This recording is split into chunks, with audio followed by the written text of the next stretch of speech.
And you know what kind of gas mileage that those things Well, burn. yeah, we talked to one when we flew into Mariana, Florida one time, and we got there about 7 o'clock in the morning. They don't get but Well, the pilot for that thing, he was in there waiting on somebody to get out there.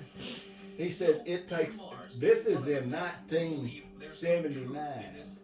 He said it takes $100 just to crank it up in fuel. That ain't to take off. Said it takes $100 worth of fuel just to crank it up. get it warmed up, get it. Well, to do, I imagine that's to do his pre-flight and all that before Right. he can even take off. Right. It's got to sit there idling, basically. Well, you have to run it up to do the pre-flight, but then you. But yeah, it's. I just wonder how do they measure how many gallons that them things burn? Do they do it by the second or by the minute? Is that because they can't do it by the mile? They got to measure it some way or another, and I'm pretty sure they measure it probably by the hour. Going to burn X amount of fuel in an hour, or X amount of fuel per minute. Yeah, probably per minute. And then, of course, then it depends on how fast they're going. What do you think about that earthquake? Oh, they say it's already 35,000 people have died. Is And it? they ain't got through finding them all yet. Lord, do you realize what that thing's gonna go to smelling like in a couple of weeks from now? Huh? I wouldn't doubt it already is. You know, a dead body's one of the worst smells that you can smell. Did you know that?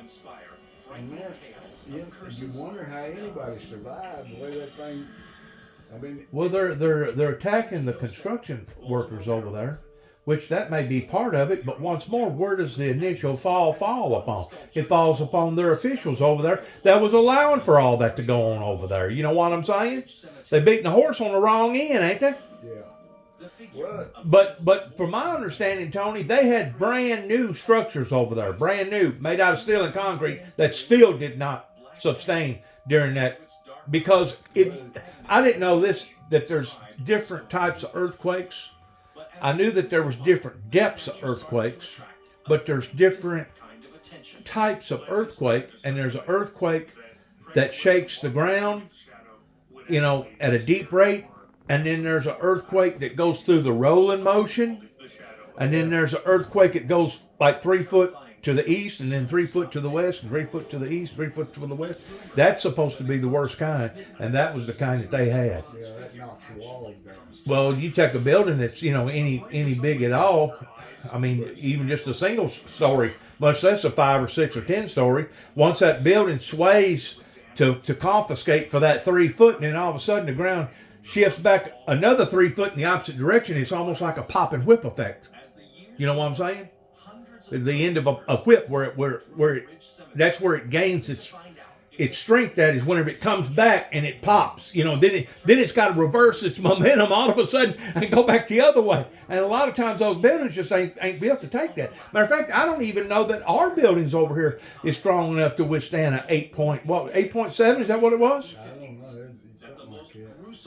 I don't know. The only country I know they are the most up to date as far as earthquake buildings. Japan. They say because they have tailored their construction. When they had that bad one over there, it wasn't the buildings that did it. It was that dang tsunami that came in after that did all the damage. And they claim it estimated that it took out about 500,000 people, 500,000 people. Yeah, but the earthquake, I saw it on there. Because they showed, they showed that town because that nuclear reactor. They had 5 of those nuclear reactors, and the 2 on the far end got damaged real bad. Yeah, there's a big part of that they can't let people in yet. But the buildings there are still fine. But it's just the radioactivity that came from when that flood hit. Those guys even wearing special suits, they wasn't allowed to go in there and try to put that fire out. and couldn't stay in there no more than about 12 or 15 minutes at a time.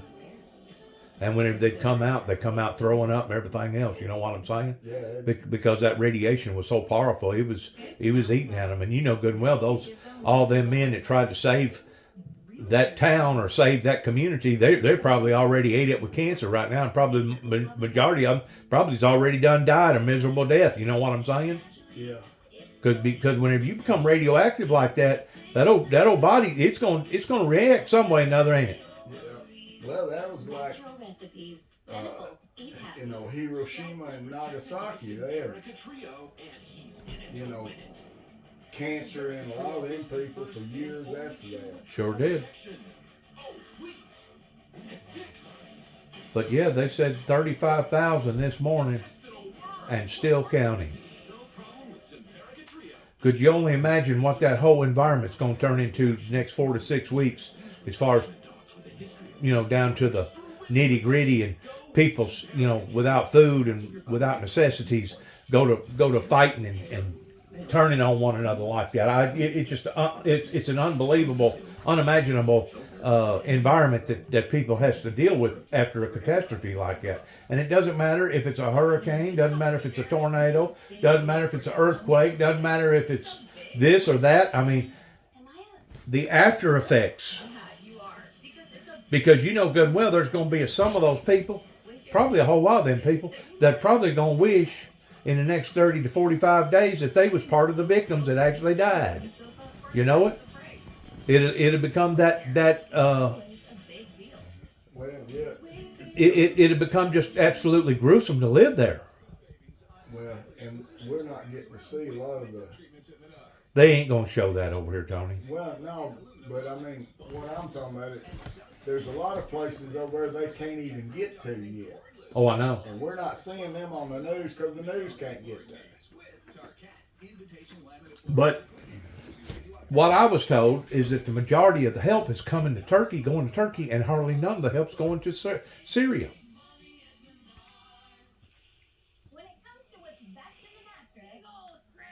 That whole area has been in a turmoil for years and years and years. You got the Saudis over there that's been massacring the Yemens over there right down below them. Saudi Arabia ain't but about 1,500 miles from Turkey, then about another 500 miles from Syria. I mean, it's just a madhouse over there. It really is. There's stupid Muslims over there. I mean, they've been that way for centuries. If they can't find nobody else to fight, they'll fight each other. Well, they're going to fight now, that's for sure. They're going to fight to survive now, buddy. You get caught over in the next few weeks hoarding food, or even got a candy bar in your pocket, it's liable to end up costing you your life, you know it? I don't, that's like, all the time talking about these guys that are in prison over there and such. I ain't never figured out why the hell did they go over there to start with. Well, those oil fields over there pay good money. Well, in Saudi Arabia, but there's oil fields all throughout all that area. It ain't just Saudi Arabia. But you know what? You know what I think? I think by them draining the oil and causing big cavities in the ground, and then whenever the platelets do shift, it shifts in a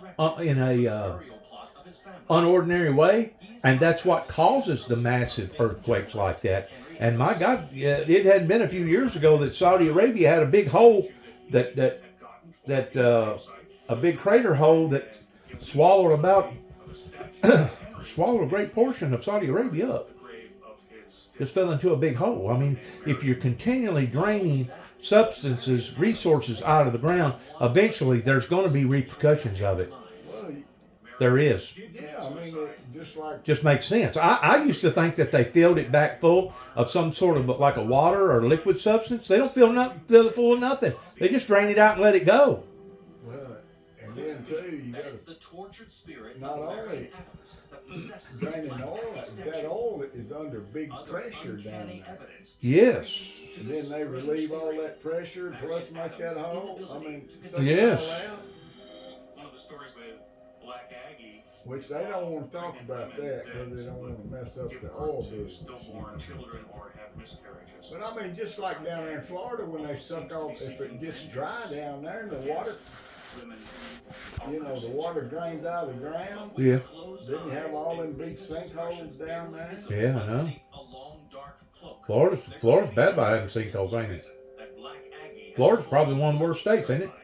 Especially when it gets dry. That's when they have the most of them because that's when the groundwater goes down. Right. So the only thing saving Florida right now is probably the rising of the oceans, isn't it? Well, it's Helping keeping their undertable full, their aquador full. Well, yeah. Trying to flood Miami now. Because of so much water. Water levels rise. Certain parts of the day, whenever the high tide comes in and everything. Half of Florida down there, especially along that coast, half of it's built in a swamp. Down there today, when we lived in Daytona and all, you go over there, they got all them dang canals that run through all that, going to the river. That's how they drained all that. Somebody told me that mosquito dope and air conditioning is what made Florida. That until then, Florida was a miserable place to live in. I don't know. When we lived down there, we were kind of lucky because we lived maybe a quarter of a mile from the beach. At what part? What town? Ormond Beach. Ormond. North of Daytona. Gotcha. And we didn't even have air conditioning.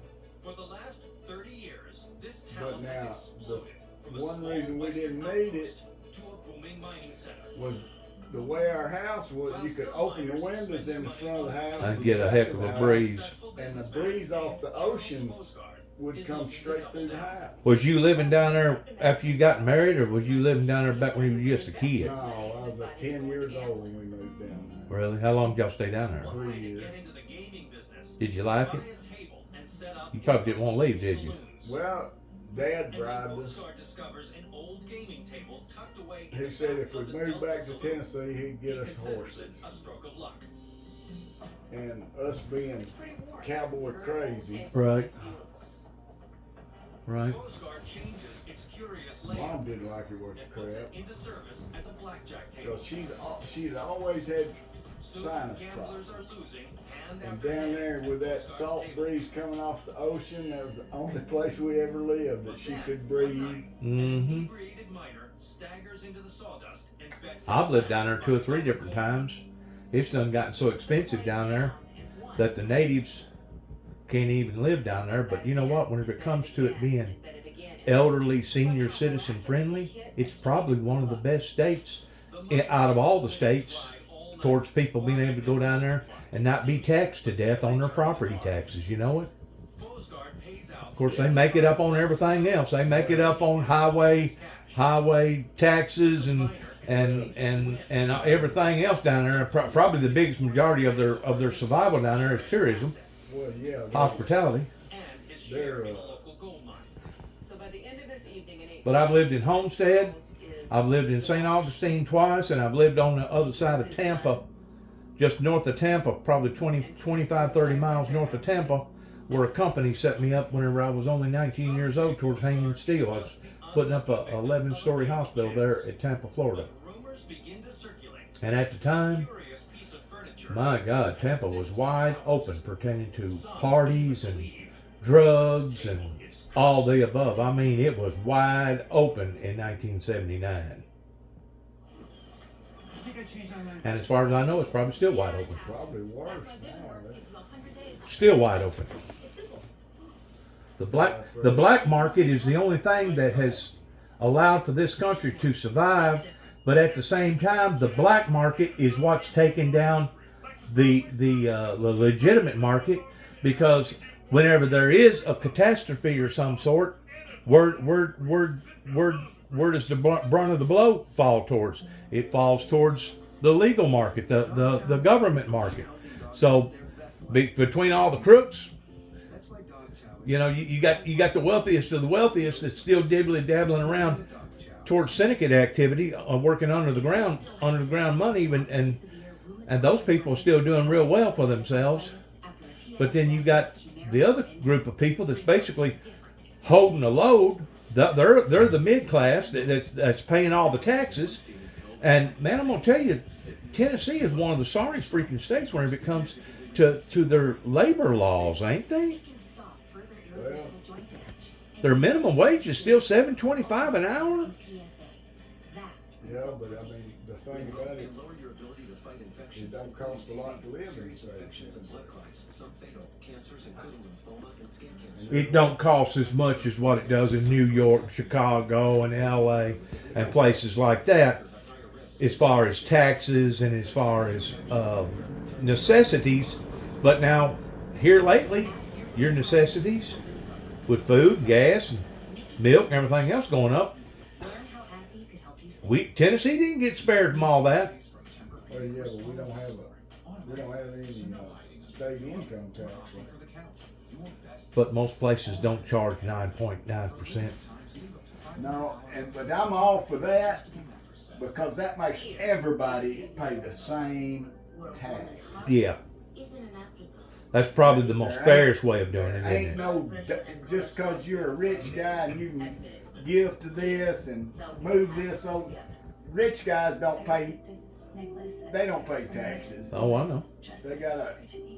They use it for tax write-offs and use it for their own benefit, for their own growth. That's right. But I'm gonna tell you, everything a rich guy buys in the state of Tennessee, he pays 9% just like I do.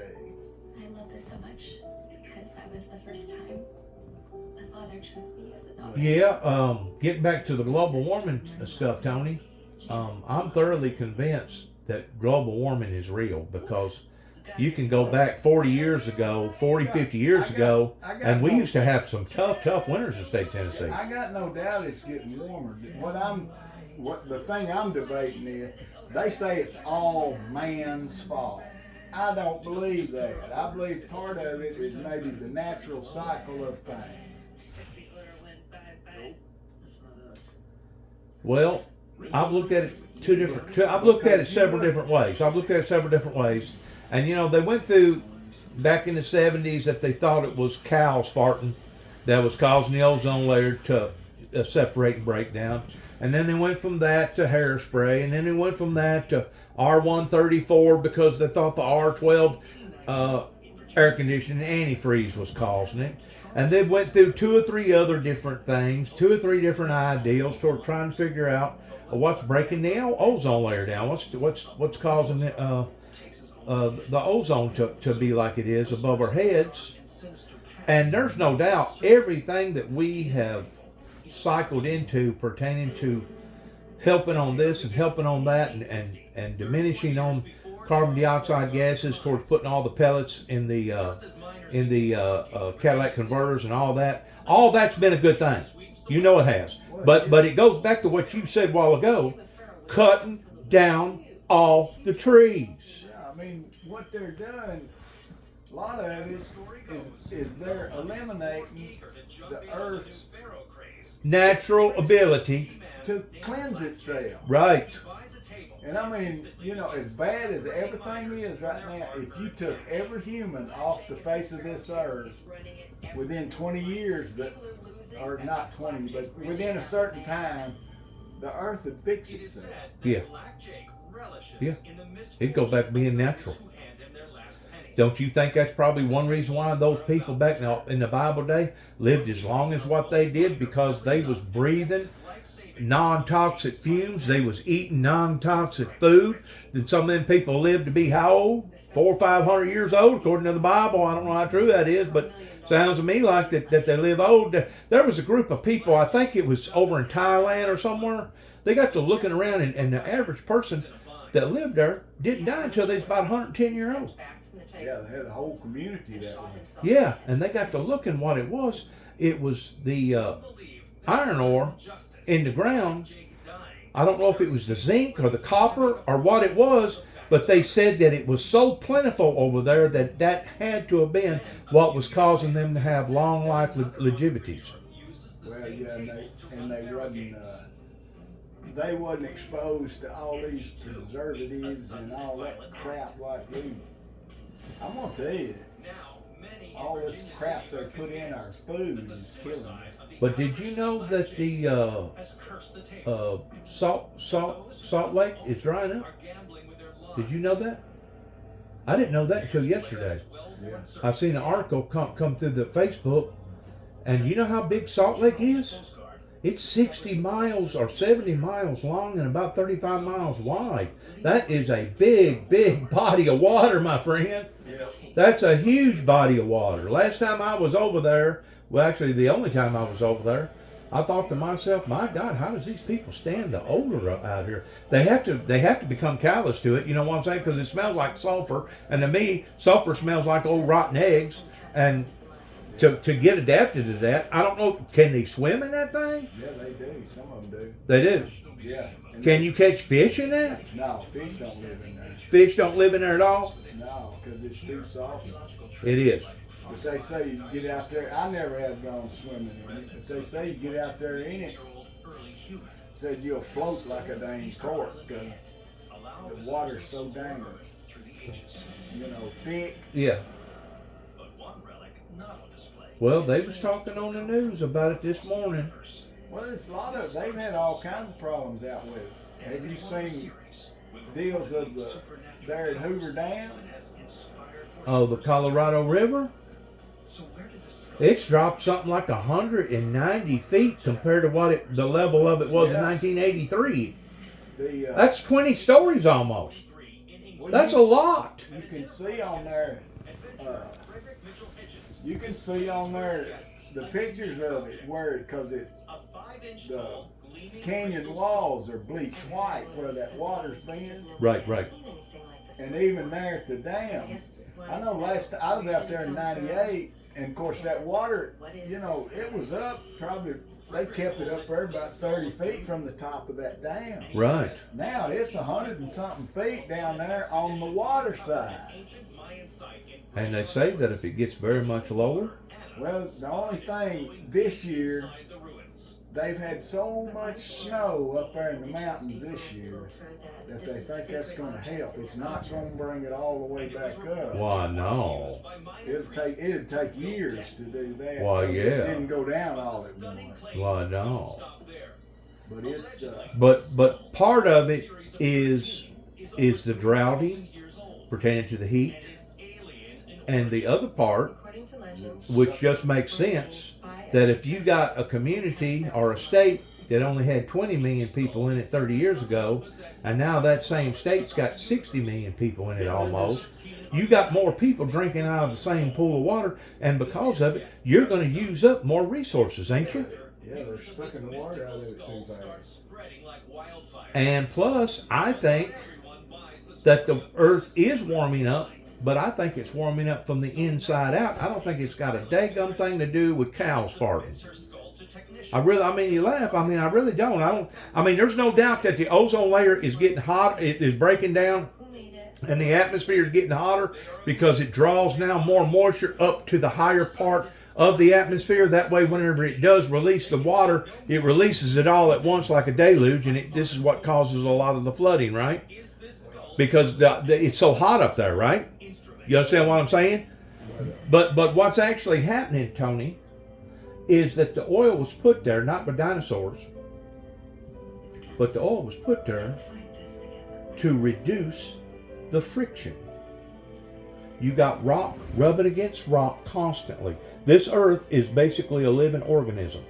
And you got platelets, it's constantly in motion, it's shifting, it's moving. You got the high tide, low tide, the high moon, the low moon. This earth is constantly in motion. And that oil was put there not only for a friction reducer, but it was put there for a heat shield. And as the oil's getting thinner, the heat that's in the core of the earth that they claim is 10,000 degrees, I don't know how that they can measure it, but by the time it gets out to the outer layers pertaining to the volcano activity, it's basically 1,172 degrees. It's cooled off a lot from the distance of the earth, the core of the earth. But you know how deep the core of the earth is? Almost a little over 3,000 miles. Now, I don't know if we've gotten a drill down that deep. I don't know if they've done it through sonar. I don't know how that they've done it, but supposedly they know how hot it is, and they know the distance from most places of the outside of the earth towards how far it goes down to the mantle. They call it the mantle. And as we're draining the oil, it's causing the heat to escape, number one. Number two, if you look at what has went on in the past 30 years pertaining to volcano activity, it has increased 300 and something percent. And we've got something like almost 70 volcanoes erupting right now, presently. They may not be doing nothing but regurgitating, up onto themselves, a slow drain or whatever. But 85% of them are above the ground, and you know where the rest of them are? Under the ocean. Huh? Under the ocean. Under the oceans. And whenever you take all that mass that was in the earth, and now you're taking that mass and you're putting it in the water, well, that in and of itself is going to cause the water table to rise because of the mass coming from the center of the earth, but it's also causing the water to warm up. The icebergs, I didn't know this, go down into the freaking ocean a couple miles deep, some of them. Did you know that?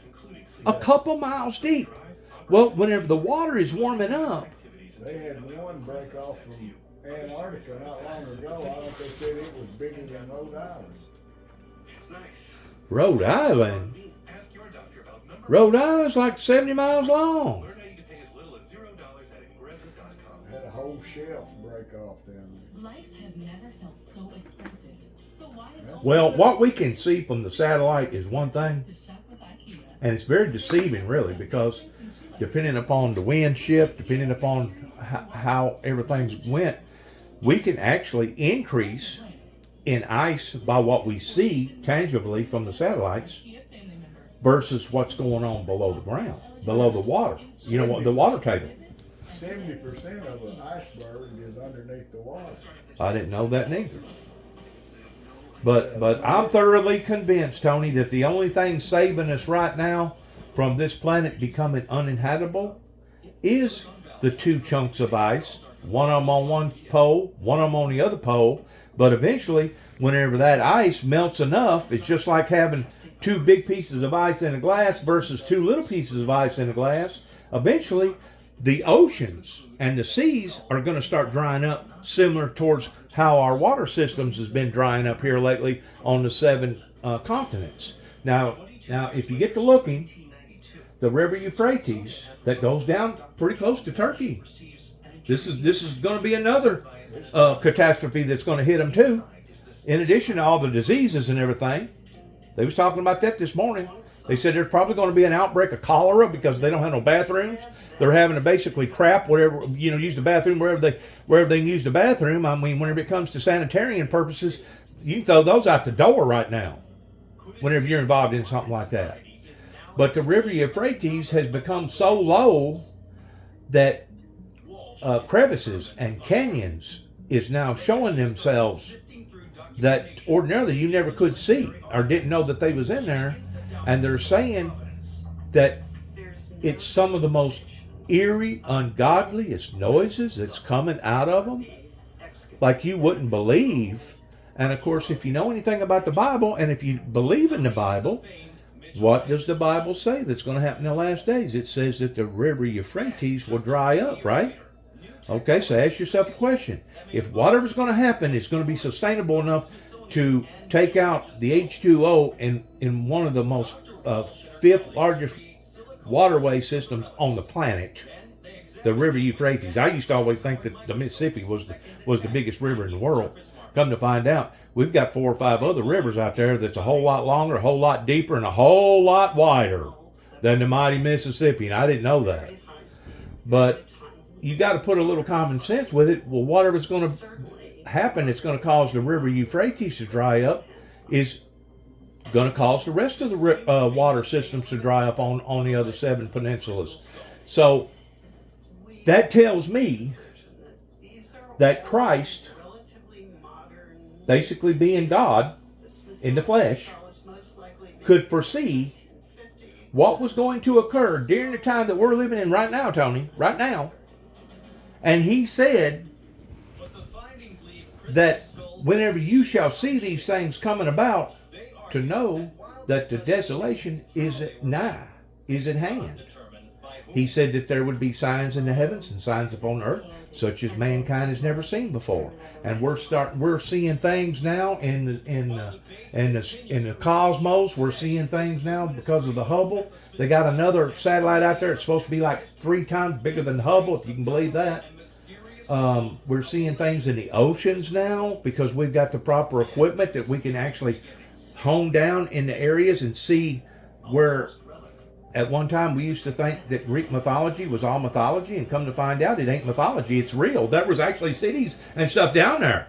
You know what I'm saying? And plus we've got machinery now that can look into the Amazons through a dead, deep, dark forest and start seeing where once more tribal people lived there at one time that probably hadn't been disturbed in thousands of years. Aldrich runs a large auction. So whenever you go back to the pyramids, whenever you go back to the Philistines and the Pharisees pertaining to the Egyptians, Tony, there actually was a living society upon this planet that I believe was more advanced than what we are today. One day he's approached by a man Well, yeah, who says he has an the, instrument he wants. They was more advanced.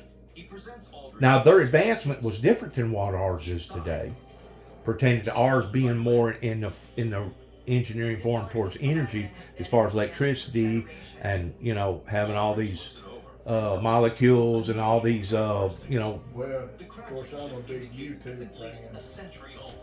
Because And there are 2 cracks in the wood they that have all suggest kinds water of damage. neat stuff on And fixed to the YouTube. tailpiece is a rusted I metal like where plaque they, engraved with 2 names. well, down in Houston, I Wallace think it and was in a Ryan. mine somewhere down there by Houston. They Aware found that a old violins can be steel extremely hammer modern, Aldrich agrees to embedded investigate in the rock enigmatic that instrument's was like origins. 4 million The years old. auctioneer digs through historical records in hopes of identifying the And names then on the they, plaque. someplace else, they found a chariot Finds wheel something that amazing. was embedded in some rock that was, I don't know how many. done already become petrified. Maybe it was a volcano or something that caught it up in there, and that's what preserved it. Well, no, rock is formed. All rock is formed because of Petrified. It petrifies. sediment. Well, sediment, just it keeps pressing down on it, and it solidifies under all that pressure. They found all kinds of stuff like that. Well, over there. What is that? It's not the Euphrates River. It's over there in Germany, over there in England, the UK. There's a river over there that went almost dry this past last year, and I guess it still is. That they supposedly found some markings where somebody had written that if you can read this, you're in bad trouble. Pertaining to the water level of how I think it was. I don't forget now what river it was over there. You know the name of the river over there I haven't seen that. yeah. But So it's happening all over. Number one, it ain't just on one particular continent, and it's happening right now on a rate that is just absolutely catching scientists and meteorologists in a surprise that they really don't have an explanation for it other than it being a phenomenon. It's a phenomenal thing that's going on with the planet right now, and they really can't explain why. Well, Tony, they was lost. They was off target the whole time. It didn't have a damn thing to do with cows farting or hairspray or R134 air conditioning. It's got to do with what we're doing up underneath our feet. And God foreseen this and knowed that we was going to do this, and there was a reason why that God said that I will come back and destroy those who are destroying the planet. If mankind didn't have the ability to destroy the planet, why would a God ever put that in the Bible in Revelation that he would have come back and destroyed mankind for them destroying the planet? So we're in that period right now, that era, that we're seeing the damages, and I just don't know if we're smart enough, capable enough, or got the fortitude enough to actually reverse it, to stop it. they're not going to. I mean, you would have to do a major realignment with every country, which is what, 200? And of course, China is still in denial about it. They're still saying, "Oh, they ain't nothing of that, ain't nothing of that." And there's a lot of people that's climate deniers that refuses to believe that we are doing anything to the planet. I mean, that's the thing. They've done proved if America cuts its carbon footprint, It ain't gonna help a bit if everybody else don't do it. it said it wouldn't help 0.1%. Exactly. Because China and India are pumping that crap out. What are you Well, talking you know, about? When they had the Summer Olympics in Beijing, they had to shut all their factories down a month before to get the air quality down enough that the Olympic Committee would okay them having the Olympics there, because it was going to be dangerous on the athletes to be breathing that crap. Well, let me ask you something. You go into Walmart, any of these retail stores, just use Walmart for example. Have you ever seen the like of plastic toys? Where do you think they're making all that stuff at? They're making it over there in all them molds and melting all that stuff down and producing that stuff. You know, back whenever me and you was growing up as children, rubber and plastic was in its beginning stages. We didn't have a whole lot of plastic and a whole lot of rubber back then. No, I mean, all our little trucks and them little buildings, like little barns and stuff, they were all metal. Or they was made out of that pot metal or something, whatever they called that. Tin. Yeah. Like little tin soldiers. Right, right. Yeah, they had just started molding them little plastic men, you know, back then. But for the past 45, 50 years, man, we've been inundated with plastic and rubber. I mean, you look in your automobile, and probably 2/3 of everything inside of it is made out of some sort of plastic or rubber or something. The dang fenders on mine's made out of plastic. It's that way on a lot of vehicles. The They're making now crankshaft gears for timing chains made out of some sort of special synthetic plastic that it's supposed to be harder than metal that won't never hardly wear out. You may wear out the chain, but you ain't gonna wear out the gear. well, that was my big gripe on them. I used to love them 394 motors. Yeah. And they came with a dang plastic timing gear. Sooner or later, that sucker was going to shatter. And that's a pain in the butt. Well, at least it didn't do like these automobiles today, because if you break a timing chain today, you're going to do a lot of damage to the upper heads pertaining to the valves and everything because of the way that they got it all set up now. I know these engineers are morons. They really are. They really are, because you would think that they would be able to have it to where it at least wouldn't be such of a disaster whenever a motor did swarm like that. I mean, that's the thing. Just like that, just like a dang fuel pump goes out, and they got to take the whole gas tank off to put one in there. Exactly, and you know how easy it would be for some engineer to put an access door in the bottom of that tank to where they could just reach in there and take out a few screws and go in there and take that thing out. They do. I think the engineers do things purposely to make it that much harder on the consumer. Yeah, well, the whole deal is they're doing a lot of this stuff so that you have to bring it back. Oh, some of this stuff. Let's say it was a minor repair. Let's say you was going to take the seats out of a Honda Accord after like 20 and 15, and you was going to check something or do something. Did you know that you got to go get a special freaking tool just to get the freaking seats out? And the sockets and all that usually run about $200 just to take the seats out. Same way with the airbags. You got to have special tool just to take that off of there. That's like even back my old 4020. Because I had a shop manual for it, you know. And you knew you were screwed in that shop manual when it said, use John Deere special tool. But they say that one reason why that I don't know how true it is. It's probably just a theory.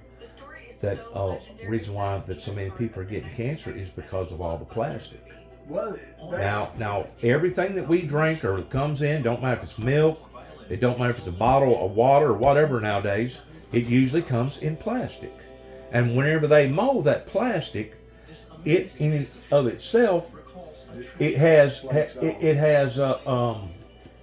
petroleum products in it that makes that plastic. Well, Number yeah. one. It's made from, all plastic's made from oil. That's right. But what I'm saying is, not only does it put out a compound base, but then you got fragments of that stuff, and Shreds off. that shreds off that you can't even see, that we're dispersing in our bodies, Tony, It's in every day. It's in our bloodstream right now. And if you think about it, back whenever we was children growing up, you didn't hear of all this daggum cancer like you do today. Cancer has become the #1 killer in America, man. And there was a time that places like China refused to accept any of our agriculture because they thought that the cancer agency was coming from either our beans or our corn. It ain't coming from the beans or the corn. It's coming from the stuff that we're spraying on the beans and the corn, but it's coming from stuff like this right here that we didn't even have to deal with whenever we was growing up as children. That now has inundated the world. Well, TVs, everything. I mean, countertops. I got probably about 25 or 30 different types of bumpers on different kind of vehicles out there, that each one of them has a different compound to it, that if you get ready to repair that bumper in a body shop, if you don't repair it with the right compound, it won't last. It'll be a bad repair, because the what do you call it, won't break down into it like it ought to, and seize to it. Yeah, it won't bond to it. Hendrix heeds the call. but I mean, I can remember, and it ain't been that many, just like my grandmother. Tony, it's the plastic, I'm telling you. It's the plastic and the rubbers. Back, my grandmother, everything they ate came off that farm. Yes, sir. No preservatives, no additives. Now, they had refrigerators, and back then we had harsh winters to where they'd salt ham down and put it outside, Yeah, but I it was cold enough in the wintertime, you didn't have to worry about it. No, I mean, I remember they'd have ham, had that smokehouse, had them old hams hanging in that sucker. And some of the best ham in the world, man. And everything that they canned went in a glass ball jar. Sure did. You know, Look at all the plastic baggies. Look at all our garbage cans. Look at all of it, man. We have literally been inundated with plastic. and the thing about it is too, it takes thousands of years for plastic to disintegrate. To deteriorate. In other words, you throw out, See that? you throw a TV out in a ditch somewhere, and it's liable to still be a TV or look like a TV 20 years from now. Well, In other words, the casing hadn't deteriorated. and I've often thought about it. 1,000 years from now, there'll be people going over there and mining the dump over there to get metal and anything in there that they can reuse. Well, they already got things set up on a lot of these dumps that they can get gas out of. With it. Yeah, They can get some sort of gas out of it that'll burn in stoves. Got a letter from the government telling them that they had 20 days to get off of their property and to find Salesman. a place to live.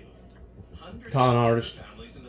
no, Amerigroup, town hall meeting. I don't do a town hall meeting. I hate the town hall meetings. I ought to, because I bitch about the. Tony, you can't go in there and raise your voice. You can't get at least a little bit emotional. Whenever you do, they'll tell you to leave. You're supposed to be very elegant in all them meetings. And the thing about it is, you're just one of the few that's telling your side of the story. They're still going to do, at the end of the day, they're still going to do whatever that they want to do. They try to make it look like it's a full-fledged democracy. Oh no, we debate on everything. Oh no, we discuss it and we look at it and we analyze it. We break it down. We're a democracy. Are we really? Are we really? Or is it just in a deceiving type form to where basically the powerful and the rich are the ones that still calling the shots? There were 22,000 the 1%ers. While people like me and you are the 99%ers. You know what I'm saying? Now, they'll make it look like we got say-so in the thing. They'll make it look like it. And to some degree, I guess we do. But still in all, you know that these rich families' power sticks with power. Birds of a feather stick together. And there's a reason that a lot of these people we send to Washington as our congressmen, a lot of them don't last but 1 or 2 terms. They're disgusted they get out, you know. It's turned into nothing but a rat race in there. I mean, I've never seen the White House so corrupt and achieving so little for the American people. I mean, they can't even agree on nothing no more, can they? And I mean, that's the thing, they've lost their minds up there. How many times did they vote that Speaker of the House? 12 or 13 times? Well, and that was only about 5 or 6 of them holding up the whole deal. I mean, But still, I mean, if you can't even agree with who's going to keep things in order, do you really think you're going to keep things in order? well, they keep electing just like that stupid AOC from up there in New York, that crazy bitch. Be And honest. they'll Be elect- honest. I mean, They'll elect her because she's a big moron, if you ask me. well, She was a damn bartender in Queens before she became a congresswoman. well, I don't doubt that. Look at Obama. You know what Obama He was a was? community organizer. In Chicago. That's basically- his sole claim to fame. Yeah, that's his sole claim to fame before he run for president. But, And there's a lot of them that don't know shit from Shinover whenever it comes to the fundamentals of how our country operates. What do you think about them fixing to put old Pence on the red carpet? yeah, and that They bringing him before Congress where he has to go in front of a sworn group, and they can get him on a charge pertaining to perjury if he lies. If he lies about anything. well, he hasn't lied about nothing yet. I mean, he told him that the documents was there. And the thing about it is, what I've heard, I don't know if it's true or not, that the classified documents he had were documents that pertained to a meeting he was going to have with some foreign dignitaries. It was background material on those guys he was meeting with. Not only that, but the fact of the matter is, whose fault really is it? It goes back to the people that's in charge of the archives that's supposed to hold all that That's stuff. right. They're supposed They're to, the ones that should be held they're accountable. supposed to know where That's all those right. things are. That's right, because it's being held for the American people in the historical archives, right? Well, yeah, they're in charge of all the classified documents. They're in charge of all the documents, but there are certain documents that is not. They're still in charge of it, but it's not supposed to get out here and float around. That's just like Biden. They found stuff he'd had since he was a senator. And Yes. the senator's not even supposed to be able to take those off the dang ground Yes, and if the truth be known, they could probably go to all of them's house right now and find stuff. and find stuff. It's been nothing but Circus. a circus. That's a good way of expressing it. Just waiting any time for the two-headed calf and the bearded lady to come out. You know what? It's ridiculous. It's awful. It's awful, and to think that we're $32 trillion and they still haven't come up with a solution on raising the debt ceiling. What good does it do to raise the debt ceiling when if you know you're going to compass it within another 6 months to a year? Don't even have a debt ceiling. Well, they keep throwing money away. Don't have a debt ceiling. You understand what I'm saying? Because while they're in there haggling over the debt, they could be actually working on some really serious problems that we're going through right now. Well, they keep throwing money away. Keep making more and more graffiti money, and they're thinking that there's the graffiti money is what's going to keep us afloat, in which it has to a certain degree. But eventually, there's going to come a time to where Peter is going to have to pay Paul. Yeah, I mean, there's going to come a time when they can't pay the damn interest on it, much less spend. We're almost there now on that. We're awful close to that right now. We're actually almost in debt, Tony, to the extent that if you was to take all the property, homes, cars, businesses, and sell it, it barely would compass the trillions of dollars that we owe right now. That sounds hard to believe, but I'm serious.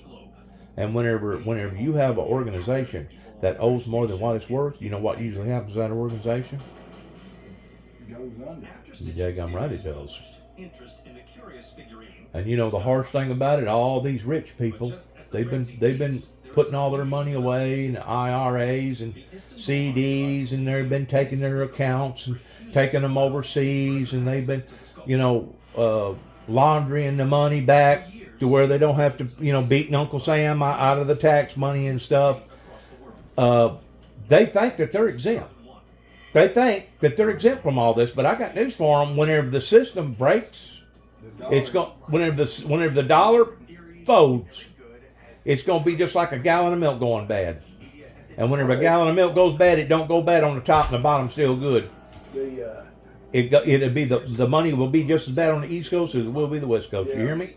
Well, it's happened in a lot of other countries where the dang currency was so bad, a wheelbarrow full of money won't buy a loaf of bread. Well, don't it say that in the Bible that there'll come a time to where they'll take their silver and their gold and they'll throw it in the streets because it'll basically be worthless? Doesn't it say that in the old Bible? Yeah. It's a prophecy. Yeah. Upon further study, Lear matches the helmet to those worn by ancient Near Eastern I don't want any. known as Hittites. Salesman. Yes. And I'm tired of this. They piggyback on a local number. Yep. That ought to be illegal. Yep. The other day it come up, said the sidelines was calling me, and it was one of them dang things. Oh, I've had them act like that they was FedEx or act like that they was a legitimate company. Well, that was, they tell you who they are after you pick. I had one send me a thing that said I was a UPS driver and we come to your house and you wasn't at home. If you'll send us $1 for restocking fees, we'll be sure that the package gets to your house. Well, in the meantime, you know how you pay for that $1? By giving them a credit card number or an ATM number. Yeah, and then you're cleaned out. And yeah, then you're vulnerable. Yeah. How can we stop it? I don't know. How come we don't have more firewalls in our computer systems to stop that? And the FBI has busted a few people here lately. They have gotten a little better on that. They don't bust enough. They're too busy investigating Trump. I know. Ain't that the truth? We're spending all our resources towards investigating the people that's supposed to be taking care of us, and come to find out they was part of the problem instead of part of the solution of the problem the whole time. You know it? I think it's a diversion, Tony. I think they're purposely creating a diversion, kind of like back in the Western days when they're going to rob a bank. You go to the opposite side of town, you catch something on fire, you get everybody going in one direction, that way you can rob the bank. Ain't nobody going to see you rob the bank. You create a diversion. Well, I think that's what our politicians are doing right now, because none of them want to own up towards what has actually turned upside down, the way that this country's turned upside down with all the guns, all the drugs, and all the other problems that we've been experiencing for the past 25 or 30 years. But don't nobody want to stand up to the plate as far as accountabilities. And because of it, they are purposely creating diversions. That way we'll be thinking more about this than we are of the things that we're supposed to be thinking about. It's a diversion. And you may have a different opinion about that, kind of like global warming, but I'm telling you, what we're doing up underneath our feet is what is causing rivers, lakes, water resources, watersheds, tributaries, etc. That is what is causing the planet to warm up, is because of we're destabilizing basically the ecosystem. It's an ecosystem below our feet that God put there for a certain particular flow, a certain particular balance. And once you take that ecosystem out, then the ecosystem down here affects the ecosystem up there. And it affects the ecosystem everywhere else. You know the worst thing about the global warming stuff is the animals. The animal kingdom. Because, you know, when it come wintertime, they're going to basically put on their winter fur because it's supposed to be cold, right? Well, then they put on their winter fur and all of a sudden it jumps back up what's supposed to be either today or tomorrow, 70 degrees. What is this, second week of February? Right now we should be in our deepest part of winter. Or that's the way the pattern's been running for the past 5 years. And it's going to ruin all these fruit trees because you know they're fixing to bloom and if it comes to frost. That's it. But do you not realize how hard it makes it on them critters that now got their winter fur and all of a sudden it jumps up to 65, 70 degrees? In addition to destabilizing the environment to the point of, you ever seen the like of so many tornadoes break out in the South this year? I think Louisiana's been hit 3 times. And the flooding. Texas has been flooded. Louisiana, parts of Louisiana's been flooded, and Mississippi, Jackson, Mississippi's been flooded. In addition to the flooding up in Kentucky last year and the year before that, Waverly and all these other different places, Tony, I'm telling you, what's happening is we're destabilizing the normalcy of everything. And God already foreseen that because he told his people over 2,000 years ago, whenever you shall tangibly see these things coming about, he said what? Flee into the mountains. Why did he say flee into the mountains? He said flee into the mountains for 2 reasons, I believe. Number 1, because of the erratical weather. Because if you're down in a valley or a gully or something like that, and all of a sudden a monsoon comes, areas that's never been flooded before are now flooding. Very dangerous in Albuquerque and Santa Fe, New Mexico, because of all the deep gullies and the stuff. You can have just barely a stream out there, and park your car, pull out your fishing pole, and all of a sudden realize that the water's starting to increase. Well, if you don't catch it quick enough and get all your stuff and put it in your vehicle and move your vehicle out beside that stream's liable to turn into a major freaking current because up the road 200 miles, they liable to have a daggum gully washer that now's coming down through there, and if you don't watch it, it could kill you. It'll do it in dry railroads out there, coming out of the mountains, turns down there like a wall of water. Well, I think, wasn't it last year, Death Valley or somewhere over there in Arizona had major flooding. Remember that? How about all the major flooding that California just went through? Anything, though, this side of the Sierras, it's going to basically run off either in their watersheds or back into the ocean. It's only from the Sierras back going towards the Rockies, and even that has to go through a certain flow before it gets back into the Mississippi River. You was talking about the Colorado River. Yeah, there'll be a substantial amount of moisture that will go into the Colorado River after it warms up with all the thawing and stuff. But I got news for you. The Mississippi River right now normally should be running at its highest peak. And it's not. And it's not. It should be close. It should be right there at its highest peak right now. March and April's when it floods all that up there around Wycliffe and all. But thing about it is, their winters have been mild up there. And so they've been having alternative meltdowns up there. That winter, that snow and ice hadn't stayed up there all year long.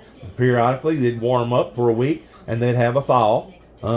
That's one reason why that the Lake Michigan was causing so much damage of turning into a snow machine, was because the water never completely froze. And if it don't never completely freeze, that means it's acceptable towards the system getting over it and start pulling moisture out of it, and it just basically turns into a daggum snow machine.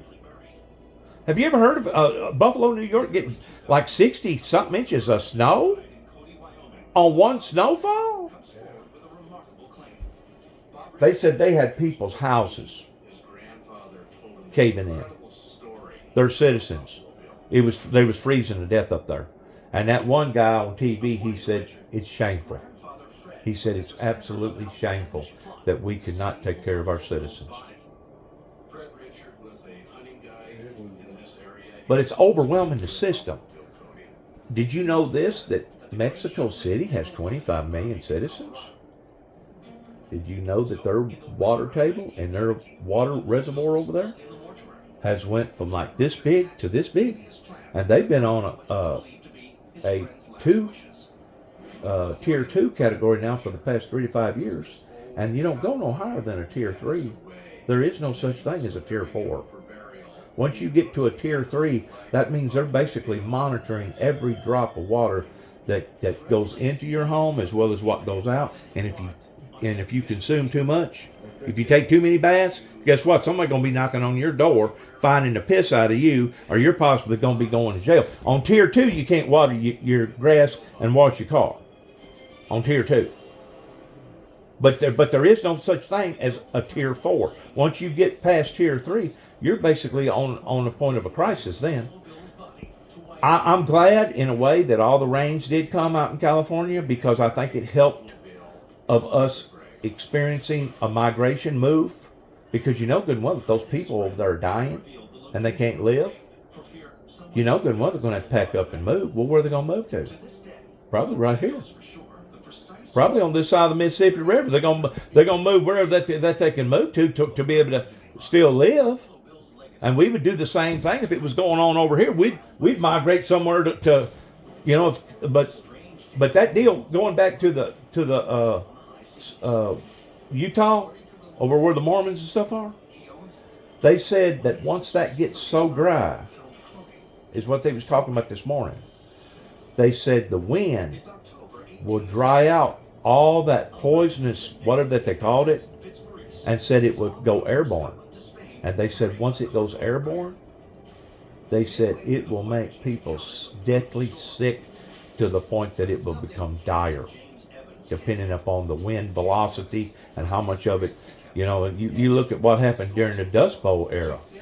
I mean, there was literal cars and houses that got buried under freaking dirt. I seen the pictures of it. It was unbelievable. I mean, Mother Nature can be furious.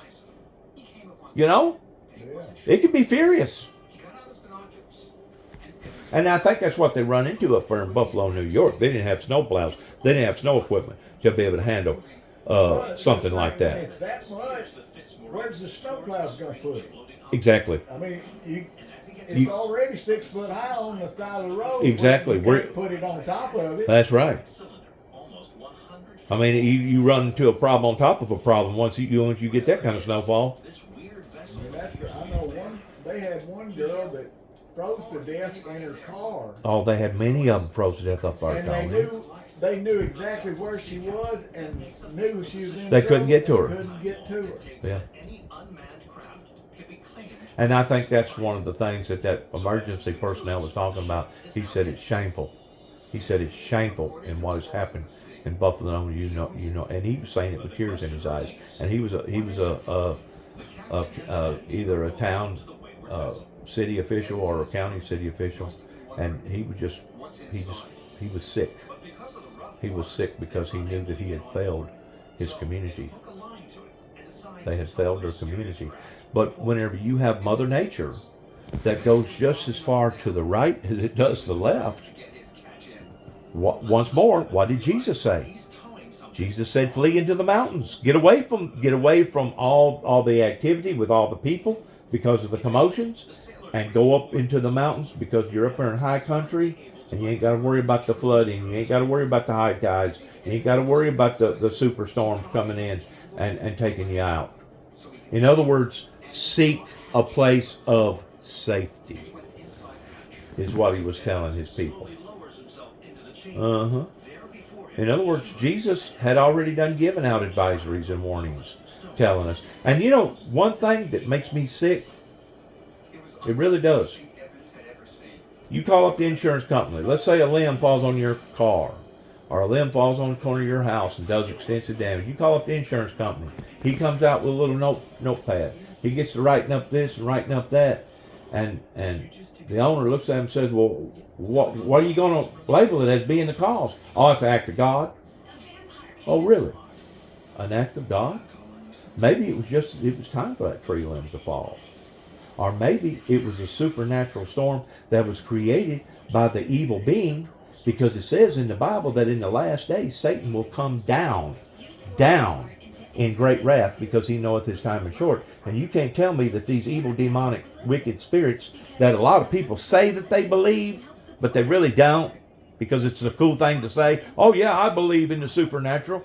But in reality, they really don't have the faintest in how powerful that this supernatural entity has become in these last days. And it's basically they're the ones that's throwing the tantrum and making it harder on humanity. Because why? Because they know their days are short. In other words, it's just a matter of time before the great white throne judgment's going to happen.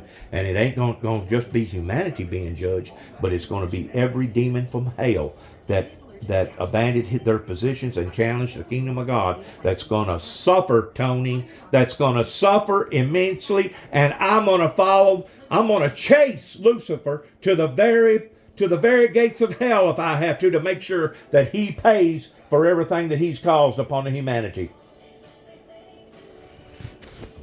Justice will be rendered one day. And we're starting to see it. We're starting to see it. So just hang on. You know, if you go through more pain and suffering in the flesh, that's okay. I'd rather suffer now a little bit than I would to suffer eternity. That's what's going to happen to that SOB. Lucifer and a third of the angels that followed with him. Yes, sir. They know what their destiny is. And you know, it took me a long time to figure this out, Tony, because Jesus said, let it be known in their law. In whose law? The law of the wicked. The law of the demonic. He said, for if they hated me, they'll hate you. And he said, let it be known in their law, for they hated me for no cause. And I used to think, well, yeah, there was a cause. They was greedful. They was seeking power. They was this, they was that. But in reality, looking at it from God's perspective, there was not a reason why they done what they done. You know why? Because they knew that if they done it, it would be their own doom. It would be their own doom, because they knew by challenging God that way, you don't do that. That's one thing you don't do. They knew the ultimate punishment for that. So in reality, they really didn't have a reason, because they knew that if they done that, it was going to be their own doom.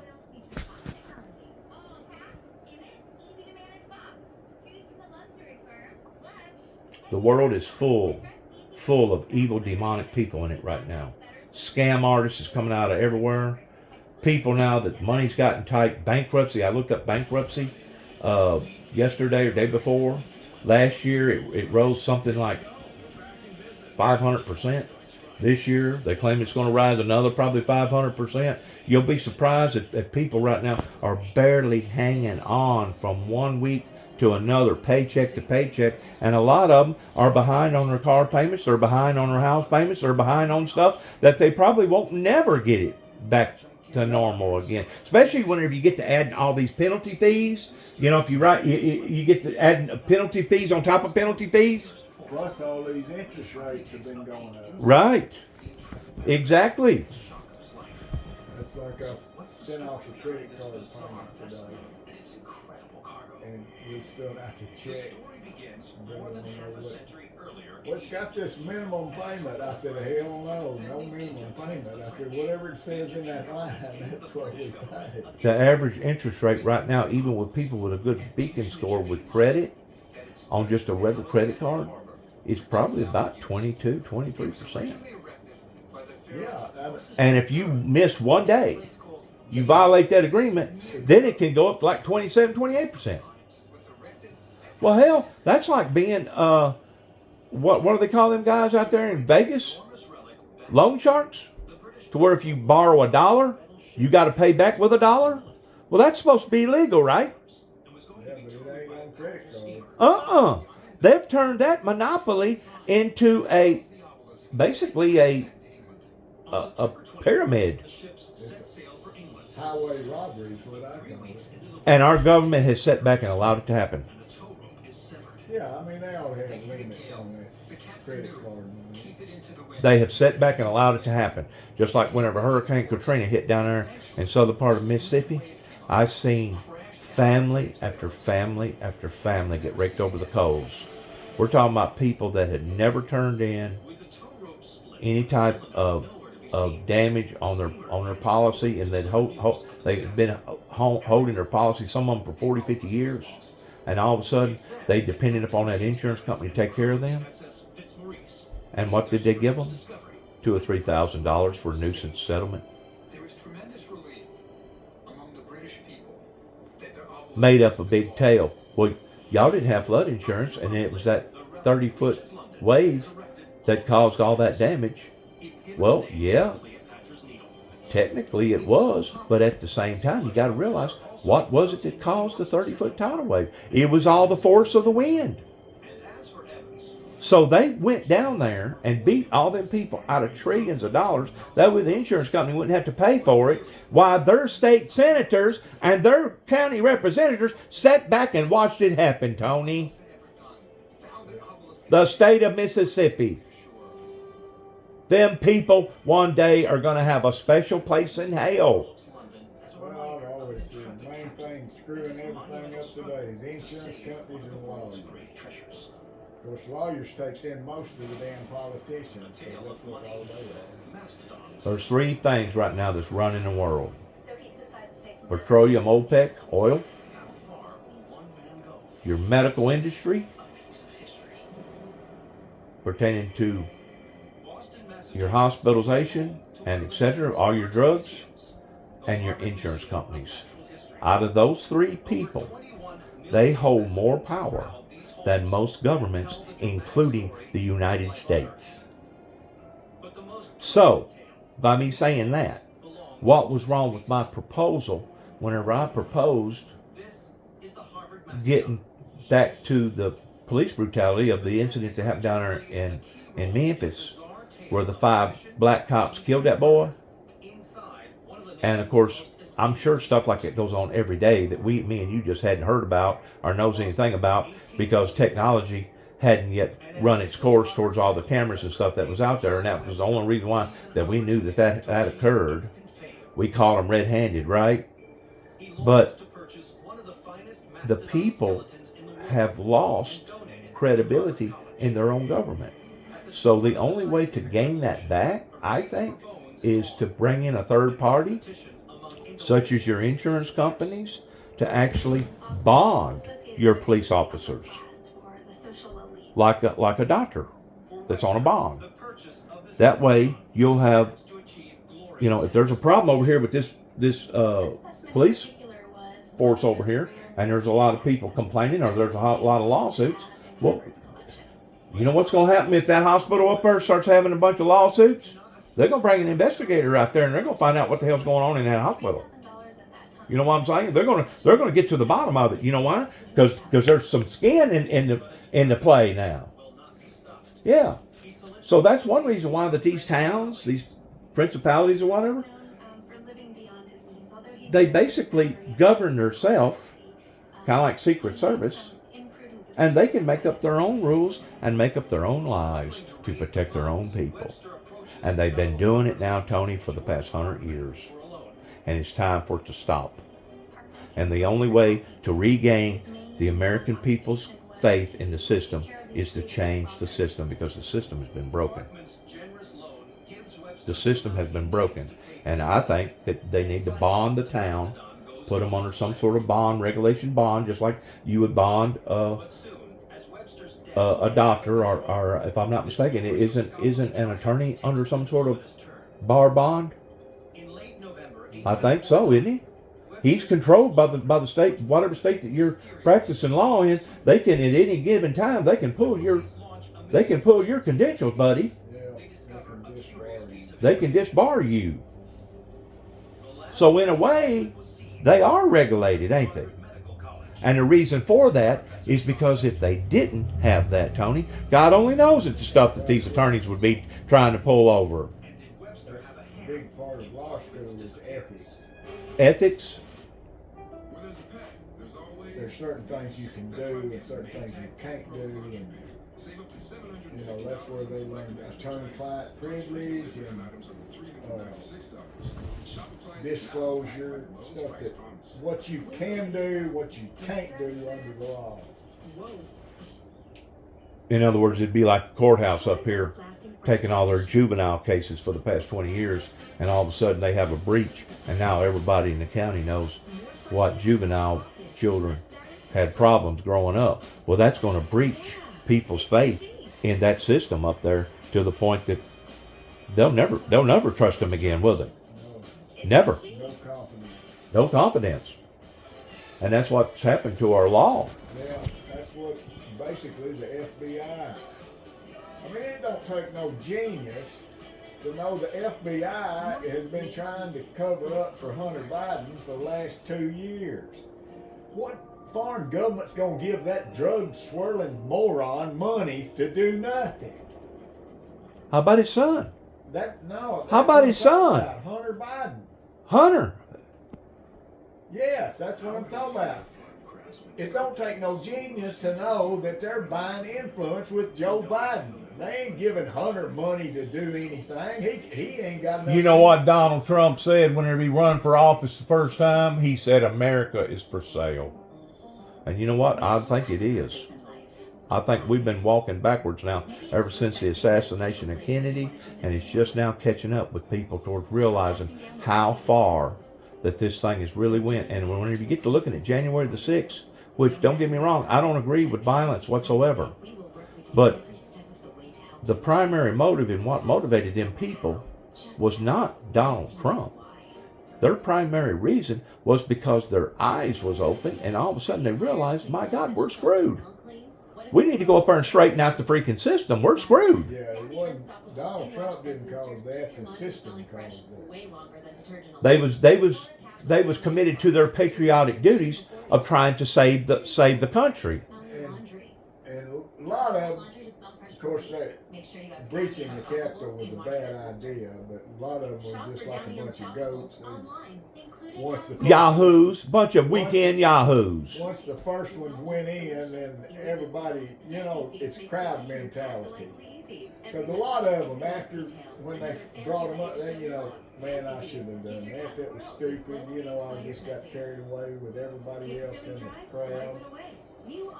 Well, they get to feeding off of it. That's one reason why that they made it against the law towards open executions, was because so many people was feeding off that. You'd have people that get on a horse, Tony, and ride for 2 days just to watch a daggum hanging. They was feeding off of that, towards watching that person hang from that rope and get up there and, you know, they're taking their last breath. They was feeding off of that. Oh, yeah, it was like a holiday in some of the towns. Sure it was. Depending upon who they was going to execute on. Bring their picnic lunch and everything. Lord God, what are you talking about? Build a special viewing stand. Yeah, viewing stand, the whole 9 yards. Which I think they need to execute a lot more than they're executing now. I do too. And this crap, exhausting every dang, what is it they call it? When they get they try to have a retrial. Appeals court. Yeah, that's I think all that does is cost us money. I think if the case is cut and dry with either the witnesses or the proof being on digital form, that there's no way that person can play the system, I think they should be allowed to appeal it one time and one time only. And then after that, whatever their sentence is, that's what they're going to get. Because all it's doing is costing the taxpayers money. And the bottom line, the system isn't fulfilling its obligations towards these lawbreakers, because the lawbreakers now are playing the system, and a lot of them wind up dying before they ever get executed, Tony. Well, that's the reason they keep appealing, is they just want to stay alive as long as they can. Exactly. 3 meals, TV, hot water, roof over your head. Don't have to worry about no obligations or no responsibilities. Some of them, that's the only lifestyle that they've ever known, and some of them, that's the only lifestyle that they only want to know. Yeah, that's it. They can't handle pressure out here in the real world. When we did that rodeo down there in Parchman, Mississippi, Parchman Prison, they had, every September, all 4 Sundays in September, they have a prison rodeo. At the And trial, we used to do that, you know, go down there and furnish the stock. leads to Webster's conviction. I can't tell you how many of He them is sentenced guys to death by hanging. would talk about, Today, I ain't gonna be here next year when y'all come back, I'm getting out such and such, you know. telling Come back, the same old face would be there. There they are again. Repeat business, just like an evolving door. in pursuit of fame. As they're leaving out, they're coming back in.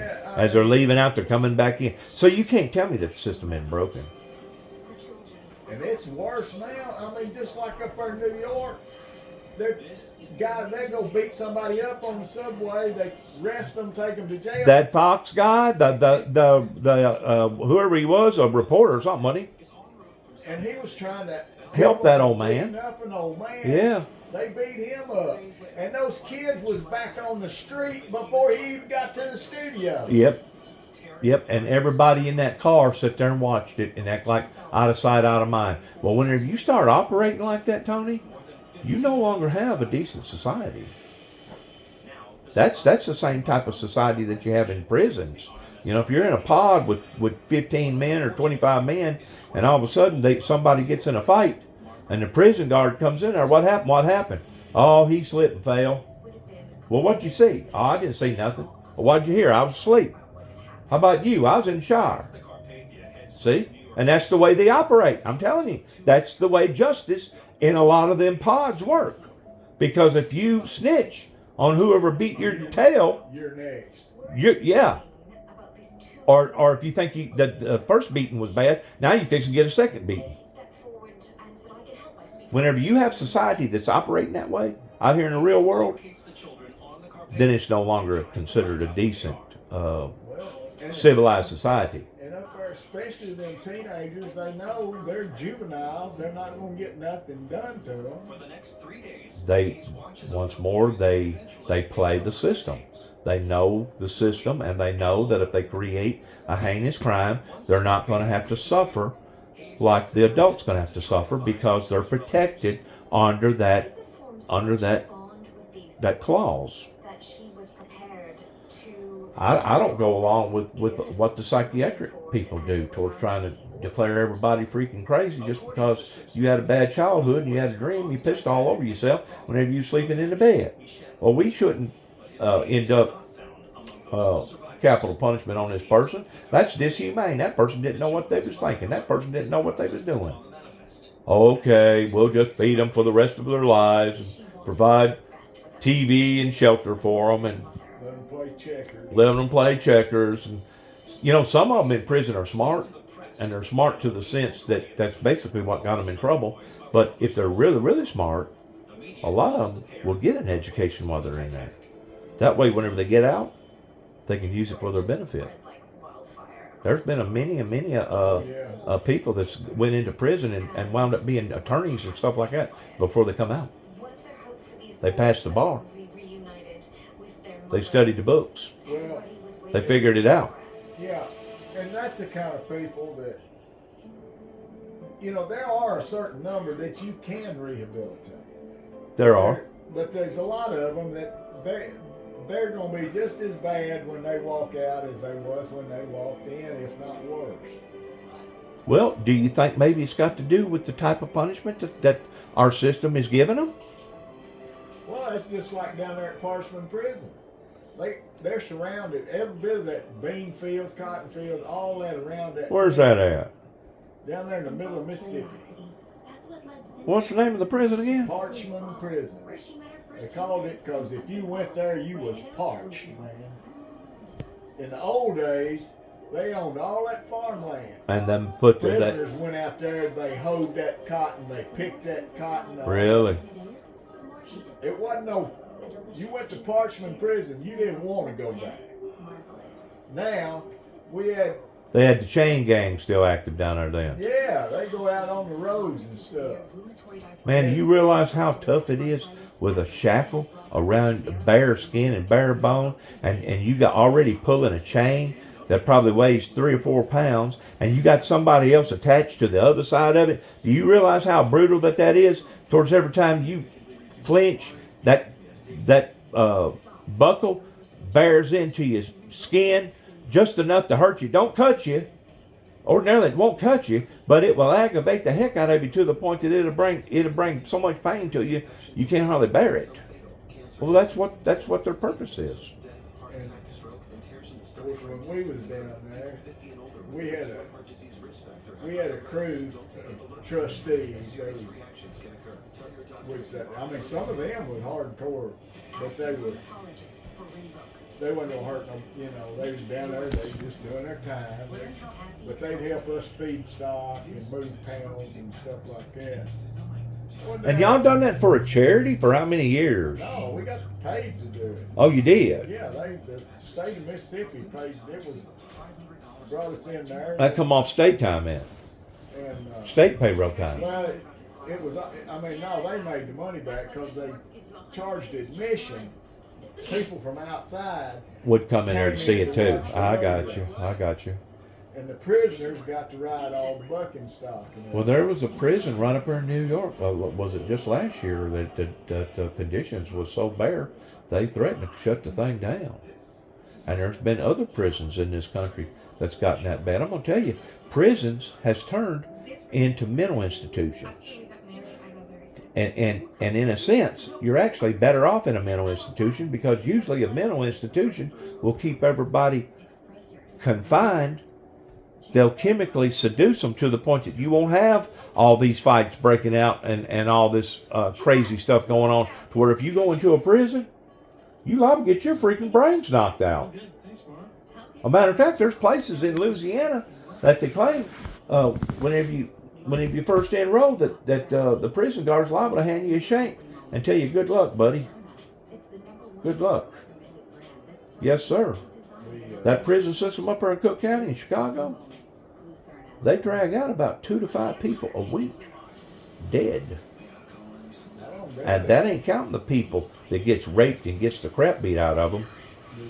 It's awful in Cook County. Awful. Pretty damn awful in the streets in Cook County. Yes, it is. It's done already turned into Baghdad, hasn't it? I mean, if you don't have a freaking force in behind you of some sort, you liable to get taken advantage of. Well, it ain't. I mean, crap, they just drive by and shoot somebody. I know, all them children being killed. Ain't that awful? And then, well, they want to ban assault rifles. The thing about Tony, I don't know. I'm confused about that, because well, I'm gonna tell you what, they screwed up back when Bill Clinton was president. towards planting the Davidians with them guns. Were illegal. That's And then right. They let the dang court tell them that all the Congress had to do was pass a law saying that they were illegal. But now they done opened the floodgates. There's too damn many of them on the street. Out here, yeah, in people's closets. Yeah, I mean that. yeah, in outlawing- people's closets and up underneath their houses and stuff. Outlawing them now, that's like closing the barn door after the horse is gone. Exactly. A day late and a dollar short. And I mean, by outlawing them up there in Illinois, See, that's the reason why. all they've done is punish honest people that have one. Exactly. 'Cause Exactly. them crooks in Chicago, I agree with that now. I agree they're with not- that. They're not going to register. That's right. that thing. That's right. And the black market, you can get, if you got the money, you can buy anything you want. You can probably go in there and buy a daggum bazooka if you've got enough money. You know what? Probably get a missile launcher if you got enough money. You know what? Oh yeah. Yeah, you'd be surprised. See, that's what hurt me so bad whenever I went down there and I investigated the Davidians, and I found out that there was a team, ATF people dressed up as college kids that was planted right there in front of them, that was under surveillance pertaining to the Davidians before the 51-day standoff, that actually entrapped them and took them down to like Brownsville, Texas or wherever, of the Fast and Furious and sold them military style guns. Sold it to them. So they could go in there and do it. Well, supposedly they got to thinking that there was more to the Davidians other than them thinking that the sky was going to fall, towards them being just a bunch of preppers. But they didn't have nothing on them. They didn't have no idea at that time that there was sexual immoral behavior going on with some of the other people in there. But even if they did know, Tony, that didn't justify killing all them people. It didn't justify it. Thing about it is, there was a certain tax that they didn't pay, and they finally convinced a federal judge to give them a no-knock warrant from daylight to daybreak, or daybreak to dark, and they knowed that their plans had been tainted, that the Davidians was on to them about the raid, about who they was across the road, and they still pursued it anyway. That's whenever the 2 or 3 helicopters come down and landed in the yard, and before they ever even got close to the compound, some bullets started flying. Bullets started flying.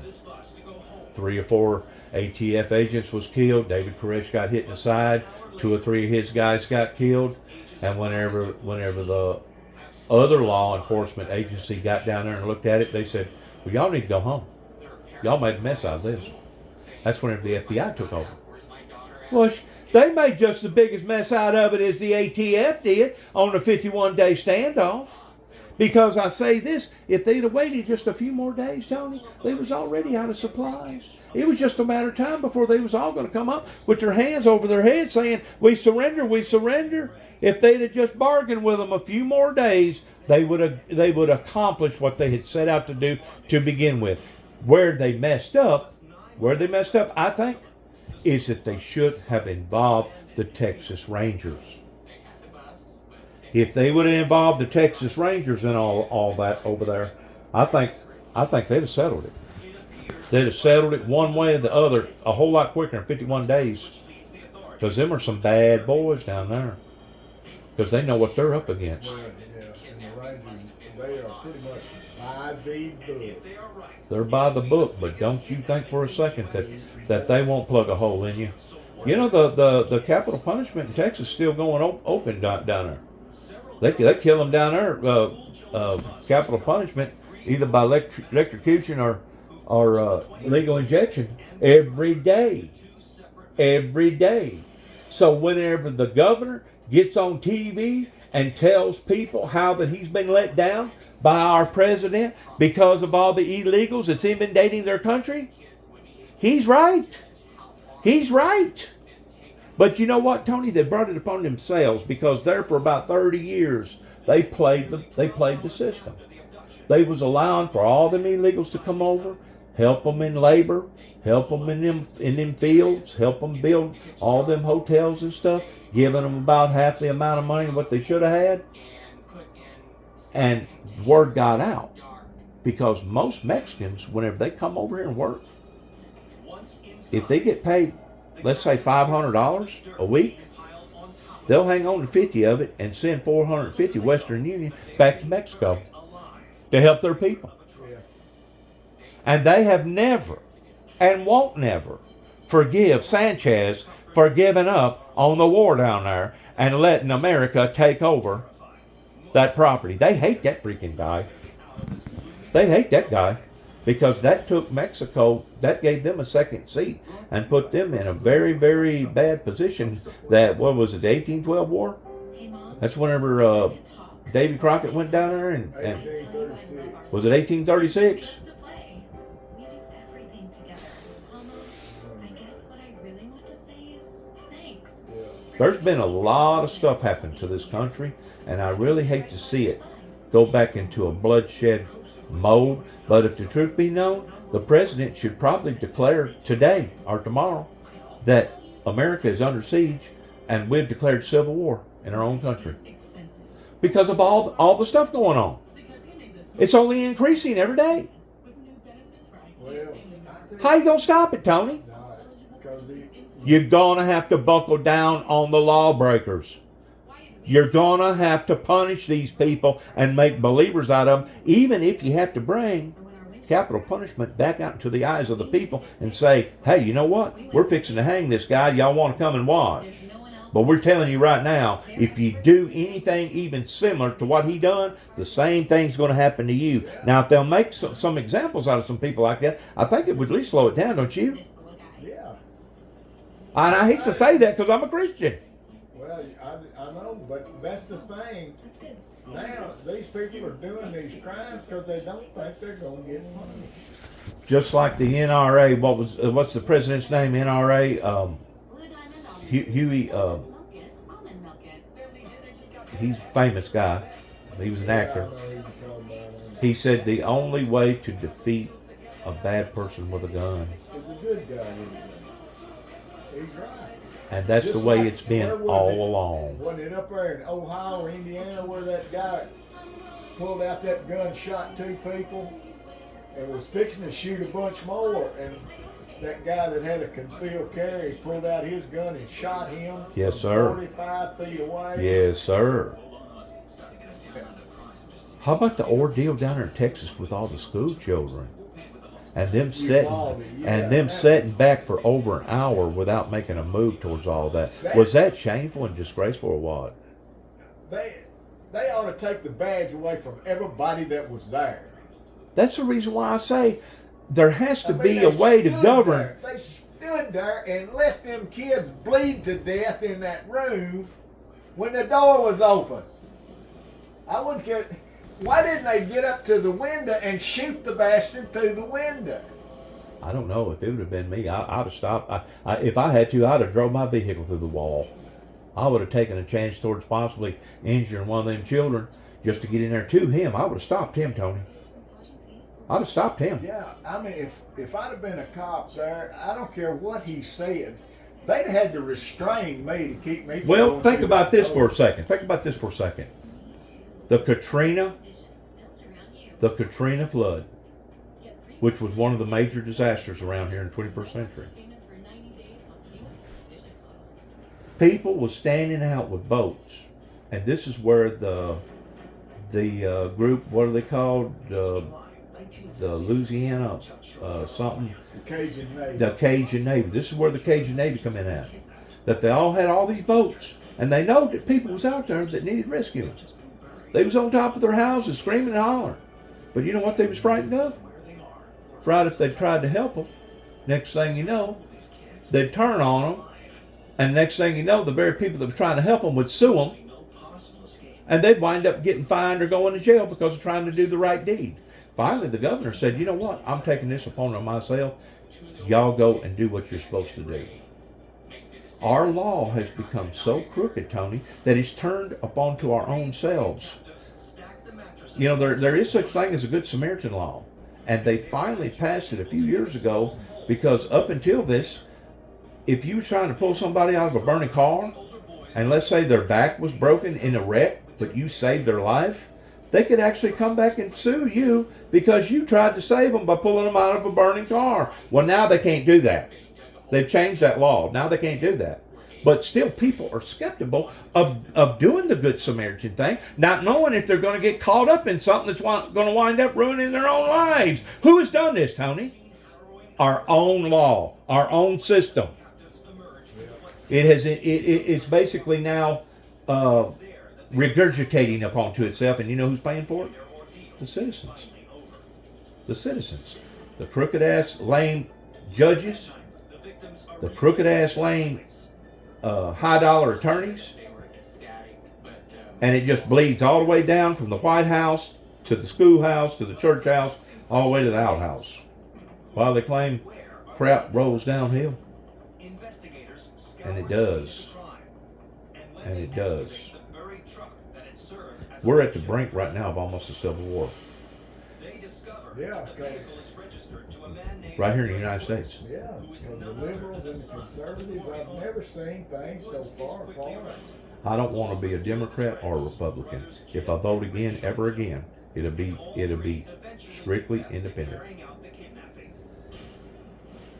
They need to be abolished.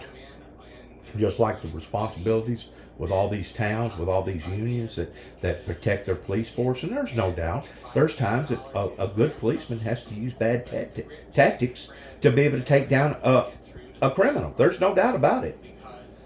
And there's no doubt about it that police officer, to a certain extent, needs to be protected if the circumstances arise like that. But at the same time, we know that there's bad cops out there because we've seen it on TV now too many times.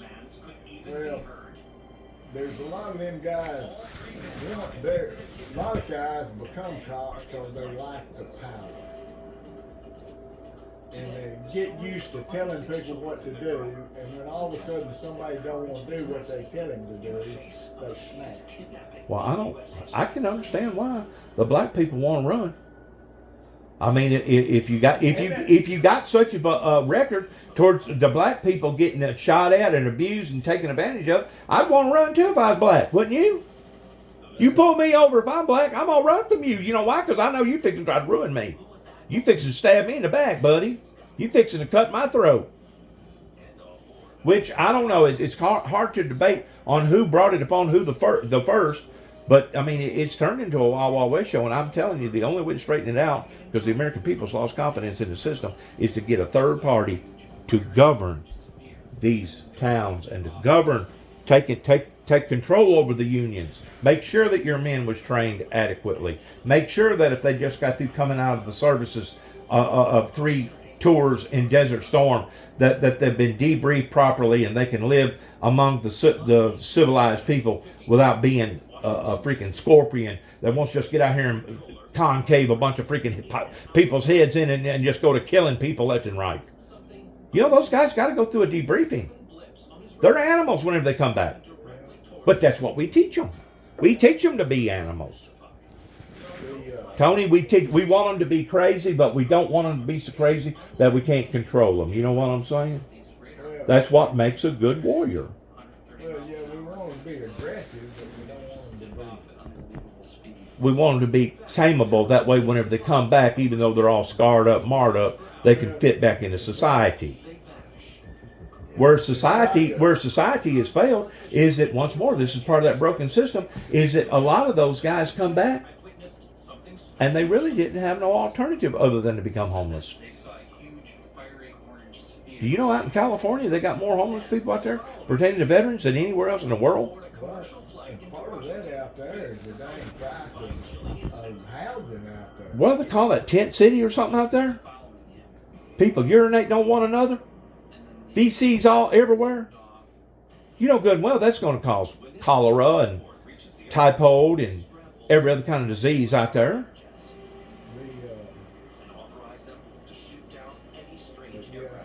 It's like the old saying, cops now, they need to be like you used to say about a dog. Dog's no good unless he knows come here from sickness. Well, I'm going to tell you where we messed up on the Afghanistan war. First of all, Afghanistan is a group of historic barbarians. I mean, cruel barbarians, the way they treat their women, the way they treat their innocent people. Where we messed up by going over trying to reform a group of people is that we didn't go over there with the blessings of God. Tony, if you're going to reform somebody, you don't reform them from the outside in. You reform them from the heart out. And even Jesus taught that. He said, you don't clean the cup from the outside in. You start from the inside to clean that cup. And even then, like you said, there's still going to be people out there that you're not going to be able to reform. They're just not, you could talk to them until you're black and blue in the face, and they're still not going to listen to you. It's like I said, some of them Muslims over there, they're going to fight somebody if they have to fight each other. That's all they've ever known. Blood. They've been doing it since. That's all they've ever known. Ever since Cain killed Abel. I had a doctor ask me this Friday, because I had to go to Clarksville to check out my ankle that I had an old injury on. And we got to talking about some of my miracles that happened. And she looked at me, she said, so I guess you're one of these that believes in the supernatural. I go, yes, ma'am. I sure am. And I explained to her what happened to me in 1983. She just kind of looked at me kind of funny. She goes, "So you think the Antichrist is here?" I looked at her. I said, "Ma'am, the Antichrist has always been here. Ever since God created Adam and Eve and the serpent went into the Garden of Eden to try to defy them, to pollute them, to contaminate them, the spirit of the Antichrist has always been here. It ain't left. If anything, it's become more powerful and more wittier, more smarter. You know what I'm saying?"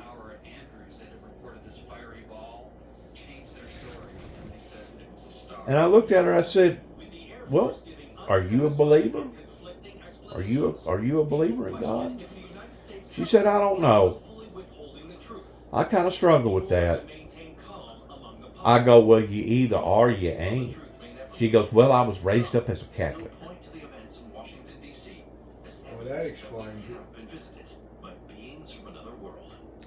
Tony, I have watched the Pentecostal people degrade the Baptists and the Methodists and the Church of Christ because the Pentecostal people believes that if you don't get baptized in the name of Jesus, that you're not truly saved. I've heard them say that before. But yet, no, the Baptists, the Methodists, Church of Christ, they baptize in the Father, the Son, and the Holy Ghost. So you may be asking, who's right? They're both right. They're both right, number one. But number two, you can get baptized every time the doors is open under 1,000 names of the Lord. And if you're not doing it sincerely, you're still not saved, Tony. You're still not saved. Yeah. You get baptized today in Jesus' name and tomorrow in the Father, Son, and the Holy Spirit's name. And if you're not doing it from the heart, if you're not doing it from within, Yeah. I mean, there'll be thousands and thousands of people that's been baptized. there'll be people that goes every time the door's open that won't never see the glory of God. And that is so sad. That is so sad. I mean, I'm struggling with lustful temptations right now because of me being single and everything. And I know, the Bible says you're supposed to feed the hungry and clothe the naked, right? Well, you're not supposed to be lusting after them. But my God, this lustful spirit that has come upon to this great nation to the point now, even our children at the age of 5, 6, 7 years old is watching X-rated stuff on their cell phones, and I guess the whole freaking nation has become perverts. It's bad. The internet's going to be the death of the world. It already has. It's been that Trojan horse. It come onto the scene looking real nice, like it was a gift from God, and it's turning out to be nothing more than a curse from the devil is what it's turning out to be. Causing divorces, causing people to commit suicide, causing people to be emotional to the point that they're nervous, they can't function in life. It's really caused more damage than it's caused good. And whenever they say, whenever our authorities kept telling us, well, y'all going to have to sacrifice some of your privacy for security,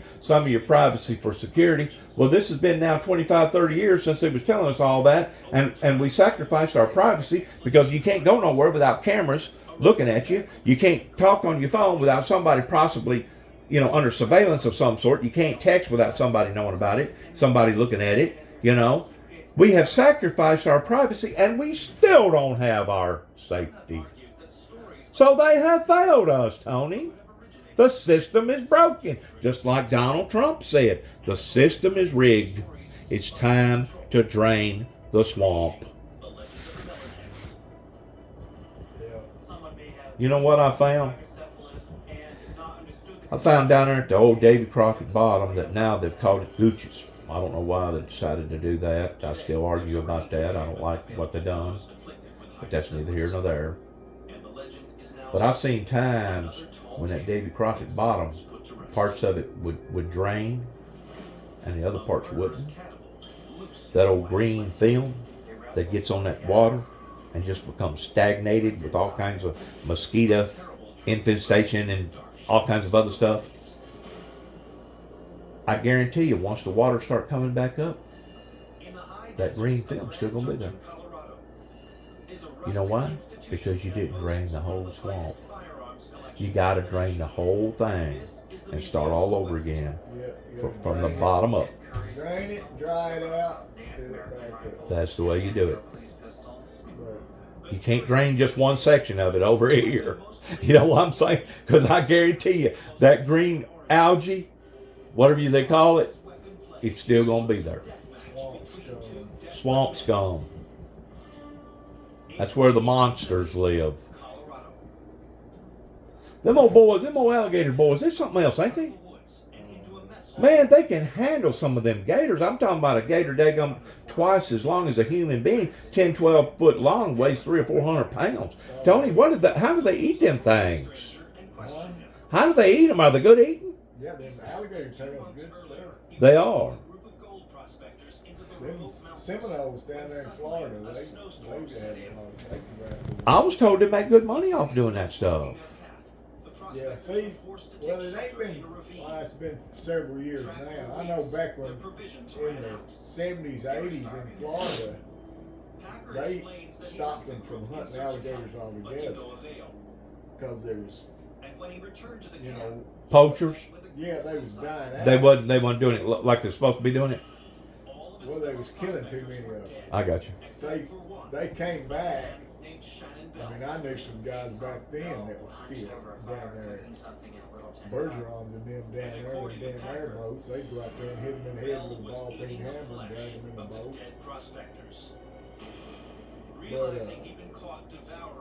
But now they've got, they come back enough, they let them hunt them now. Probably been inundated with them. Huh? I thought Florida was inundated with them and all them It is little, now. all Of course, them. it's like the wildlife people.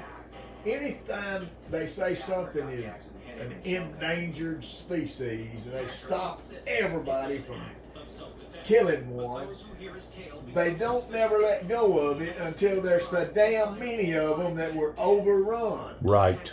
Just like the deer population for years and years and years and years, you can only kill one buck per year. That's right.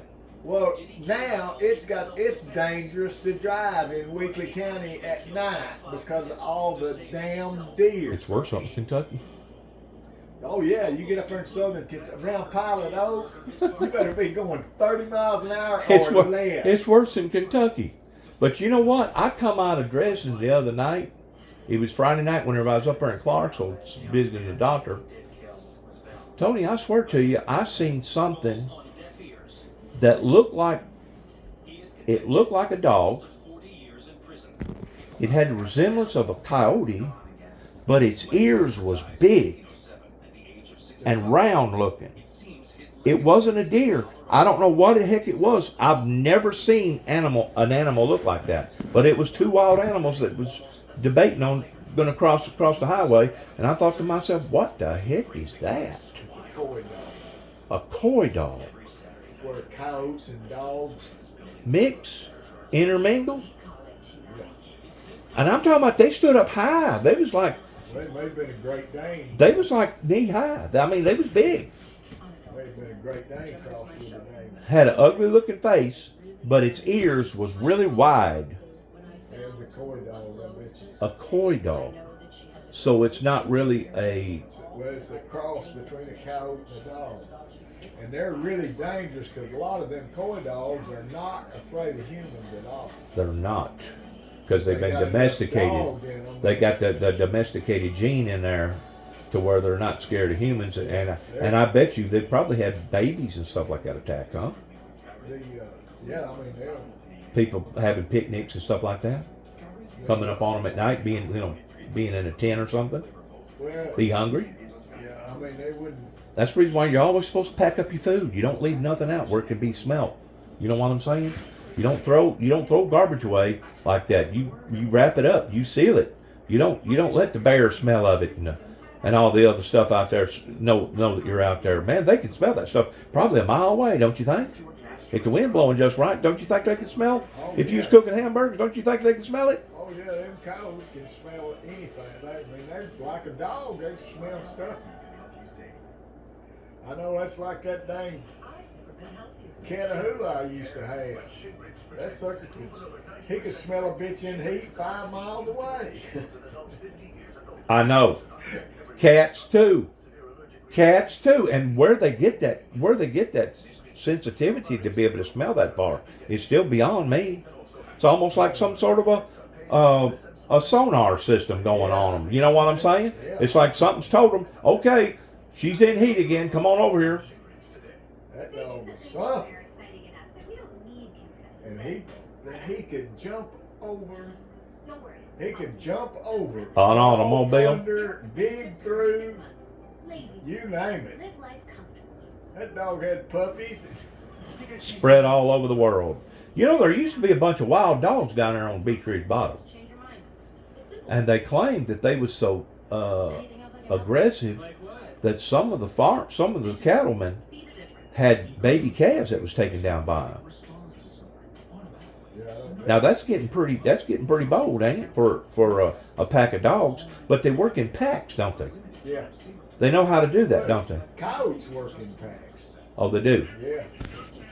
That's why coyotes. I don't know so much around here because there's a lot of other stuff for them to eat. But I know out west, the coyotes kill a lot of cow dogs out there. We went out there to Big Spring, pick up a load of roping steers one time, and the old boy we was buying them from, there was tufts of hair all up and down that alleyway, and he said that the coyotes had killed his blue heeler the night before. Whoa. That's saying something right there, ain't it? Because, man, them dogs is very active. He must have been an old blue heeler or something, huh? No, I mean, just so many of them. You never seen two dogs double team another one? Yeah, I have. One of them will get in front of him and distract him. Uh-huh. About that time, the one in the back will bite his leg off. Uh-huh. Yeah, I've seen it. There was one, I gave a girl on the other side of town over by Barner's Dairy. There was a girl that lived over there, and I had a black Catahoula that I had to get rid of because he was killing all my cats, and I could not break this sucker of killing cats. I tied him around his neck, and he just lay down and chew on him. That dog. You slap him upside the face with the cat? Everything, and he's still killing my cat. He just hated cats. He was just a cat killer, Well, wasn't he? he had learned how to do it, and he liked it. Yeah. Yeah, it's kind of like we had two Domineckers. I mean, not Domineckers, but two bird dogs, pheasant dogs, that was registered. And we had about 50 chickens. And by the time we got off the bus, we noticed chicken feathers and dead chickens all over the freaking yard. And those two dogs were sitting over there dead, laying up underneath the tree. Bus driver passed the place up. He told my brother, he said, I wasn't gonna let you guys out with you boys having to see all that. He said, I didn't want y'all to have to witness all that. But them dogs had got the blood in their system, and I guess psychologically it was doing something to the dorphones in their brain, and they was doing it just for the hell of it. Yeah, just for the They didn't eat not one chicken. There was all chickens laying around there dead. But so was them two dogs, because whenever the old man come home, them dogs did not make it, even though they was prize dogs. At the time, this was in the 70s, those dogs were $5,000 a piece. Weimaraner's. You ever been around a Weimaraner? Huh, they're crazy, ain't they? They're good hunting dogs, though. If you train them right, they're good hunting dogs, good pheasant. They'll go and get the duck or pheasant or whatever and bring it back. But they done got a taste of that blood and a taste of that excitement, and then I went plumb crazy and killed every chicken. And back then, we was poor. I mean, my God, that was way, it wasn't nothing for us to have eggs in the morning, eggs in the evening, and eggs at night. that was food. Eggs and potatoes is all we ate. You know what?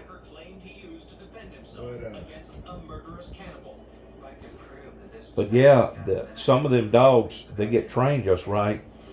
And I guess it's the instinct in them to where they double team like that. That's basically a guerrilla warfare. And I didn't know that there was dogs that was that big up there in Dresden. that looked that crazy looking. As Bailey digs They look deeper into the vicious. case, he finds They didn't another really look like a dog in the face. because of the long-standing But it was those big interest in ears. the story, the skeletal And I thought to remains of myself, Chanel had been stored that at the is Louisville weird. Historical Society. And it was just, We I mean, it was right there in town. yeah, we had a coy dog running around out here one time. Bailey takes samples of Bell's skeleton to Like the a- high-tech microscopy lab at I don't know Colorado what he Basin crossed. University. You know, he had all the coyote fur, but he was solid inch by wood. inch. And finally, they And find me and what they've been George looking was for. living over here across the road then. Me and George both tried. This bullet We residue tried to proves shoot that sucker, Bell and had I mean, indeed every been time shot. you step around a building with a gun, He was Poof, gone. just like lightning. He'd duck it every time. he just gone. You couldn't. Yeah, He disappeared into a fence row, right. ditch, or. He was quick. Not only had Bell been shot, Couldn't take him down. bullets in his body Finally, came from the gun found He in was his going side. across that pasture over there across the road. Should have baited him up. Well, Bailey believes this he was evidence going across is that enough to pasture, and I was in the cast truck. on Packer's conviction 94 and I'd years stop after the his truck. death. Of course, he wasn't scared of the truck. Today, Reached behind the seat, got that 30-30. Packer's gun sits And I shot that sucker out there and laid him out in the pasture. struggle for survival. Bad thing was that I could not hear for 3 days after that. That humming inside that truck. Inside that truck. Oh man, I couldn't imagine. You wasn't planning on that, was you? No. Didn't think that quite through, did you? Probably almost busted your eardrums. But if I probably would have if I hadn't had both windows down. Yeah. Oh, no doubt. No doubt. But you nailed him, huh? Put him in his tracks. Yeah. What do you think about that right there? You think that's a possibility that there's something like that? Well, you had way too many people seeing them, that's for sure. I had a friend down there in Florida. He said he used to see that guy all the time. Down there, they call him the Muck Man. Enormously large Down there in South Florida. Yet to date, no one has And David produced had this, conclusive he evidence was a that stock this well contractor exists. and had this ranch out there on Alligator Alley. There's one artifact Right out of in the museum's Davie. archives that could be the Smoky And Mountain. he said going out there early in the morning to check on them bulls and stuff, that he's seen that thing out there lots of times. He said, I leave him alone, he leaves me alone. I've heard noises. I haven't never seen nothing that reminded me of Bigfoot or the Big Eddie or whatever. But I've heard noises in the deep forest that literally gave you the willy billies or whatever you want to call it. That it just did not sound. It Didn't sound normal. it didn't sound normal at all. And it was more like a scream, more so than a grunt or a growl. You know what I'm saying? The only thing that gets me is I can't figure out why they have never come upon a carcass or the bones or anything. I think it's a reflection upon to the animal kingdom of what went on in the primitive days, way before the flood. And I think that it's also a manifestation of the supernatural that brings back that entity that at one time was dominant on the planet. Dominant.